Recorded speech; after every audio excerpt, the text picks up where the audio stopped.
नमस्कार, सुप्रभात। स्वागत एक बार पुनः सबरंग कार्यक्रम में आप सभी का।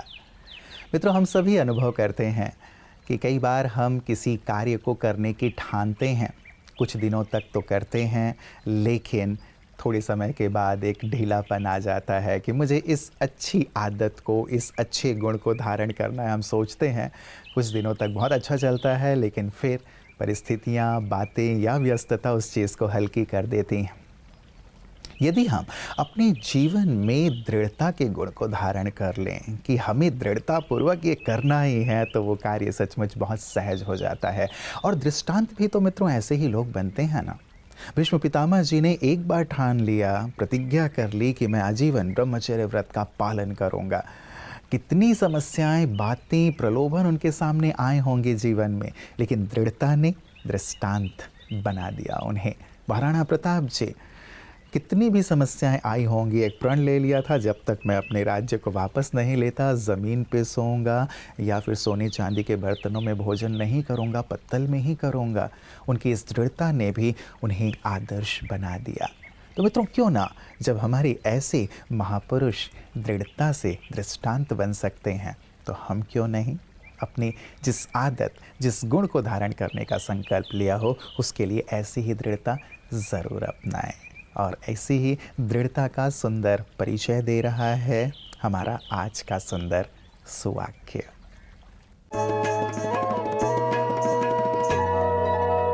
जो दृढ़ है वो स्वयं एक दृष्टांत है।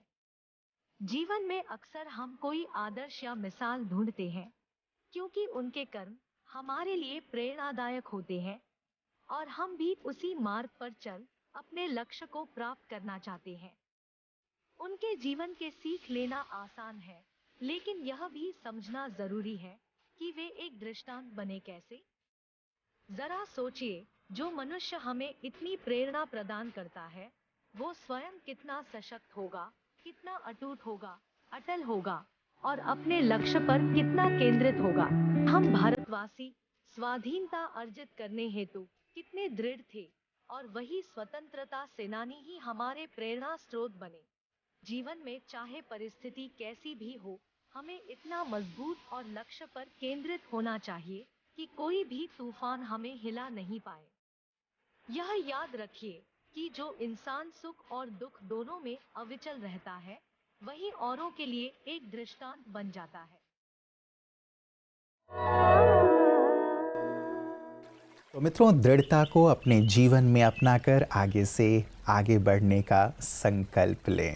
और आइए आगे बढ़ते हैं सेहत की ओर। मित्रों, कहा जाता है कि जैसे कोई भी टेबल 4 पायों पे खड़ा हुआ होता है, एक भी पाया टूट जाए तो वो असंतुलित हो जाता है।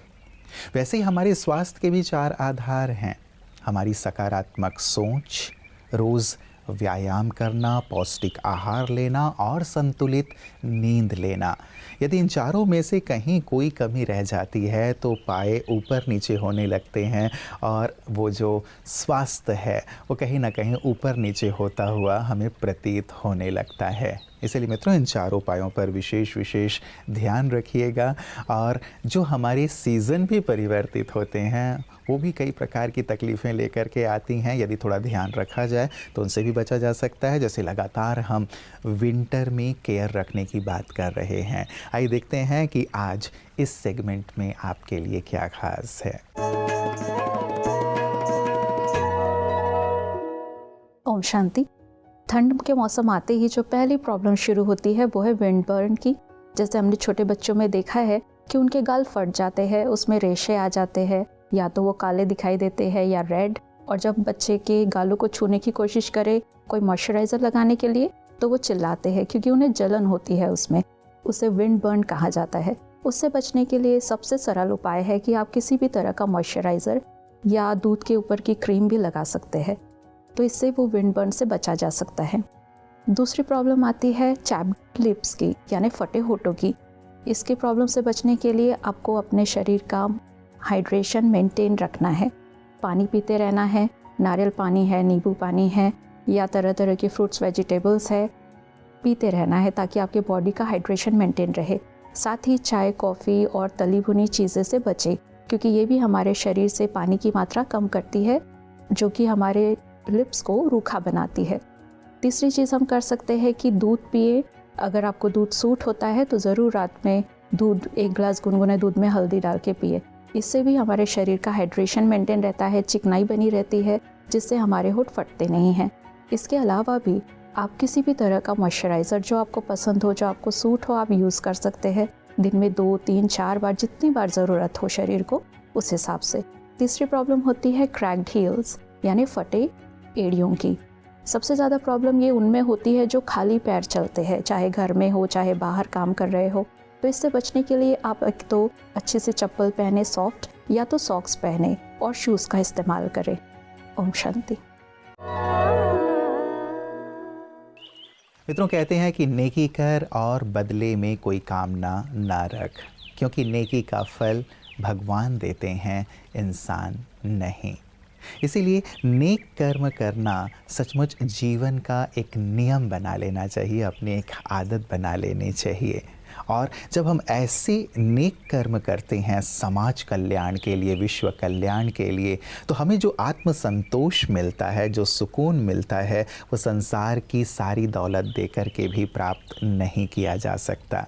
सचमुच ऐसी सुंदर अनुभूति करते हैं वो दिव्य महान विभूतियाँ जो नेकी के कार्य के लिए ही अपना संपूर्ण जीवन अर्पित कर देती हैं। ऐसी ही एक महान विभूति थी प्रजापिता ब्रह्मा कुमारी ईश्वरी विश्वविद्यालय में, जिन्हें आज ये परिवार बहुत दिल से याद कर रहा है, क्योंकि आज उनका स्मृति दिवस है। आप थे राजयोगी ब्रह्मा कुमार लक्ष्मण भाई जी, जिन्होंने ईश्वरी विश्वविद्यालय की सेवाओं में बहुत ही महत्वपूर्ण भूमिका अदा की और साथ ही अपने जीवन से लाखों लोगों को प्रेरित किया। आइए महकती यादों में उनकी सुंदर प्रेरक यादों से हम भी प्रेरित हों।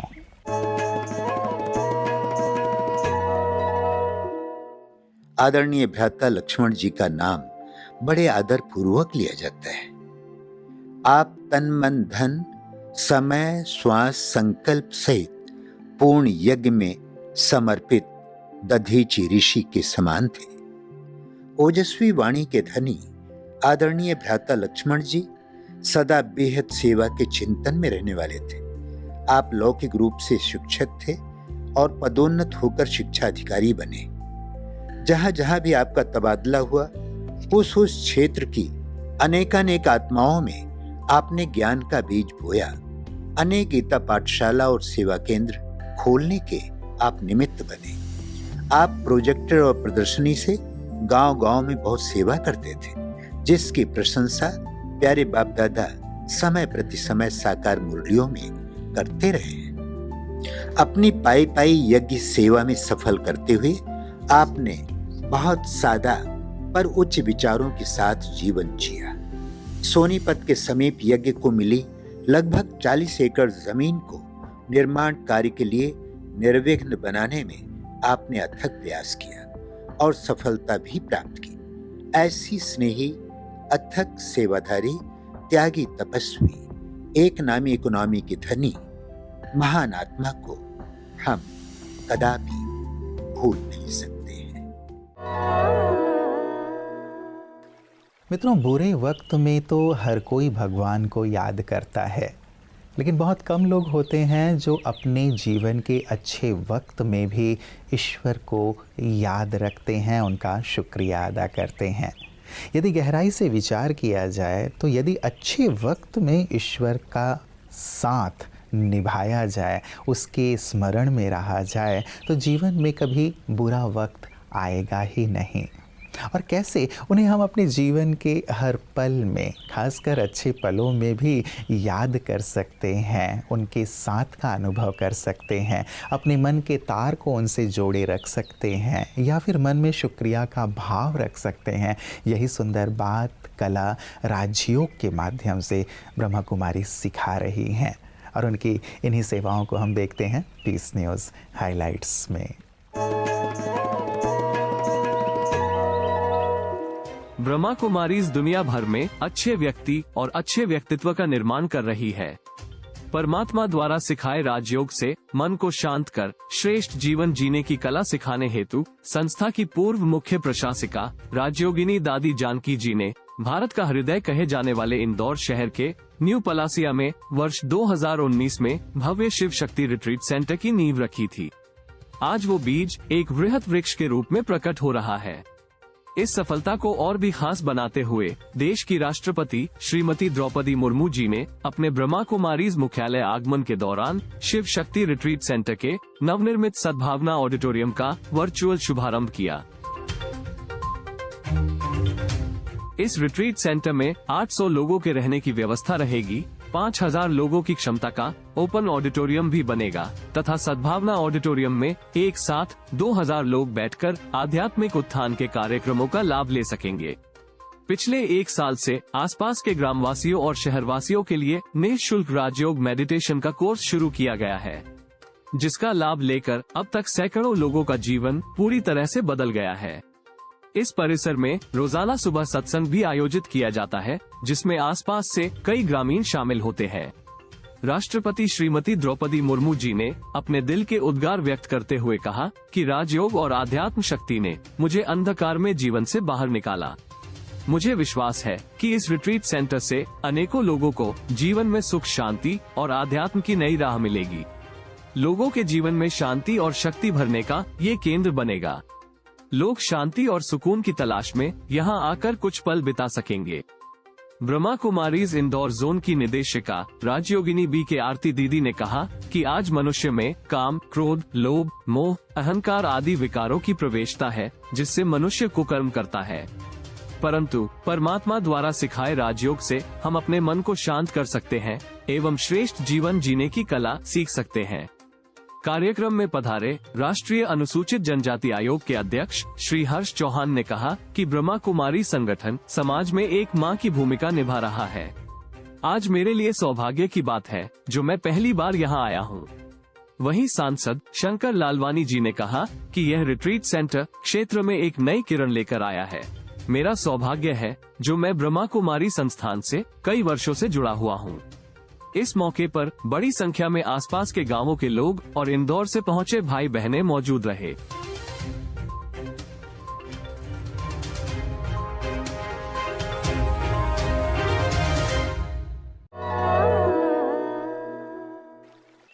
मित्रों, जाते जाते जीवन का एक संपूर्ण सत्य, जिसे आप कड़वा सत्य भी कह सकते हैं, वो आपको सुनाते हुए जा रहा हूँ आपके चिंतन के लिए, विचार करने के लिए।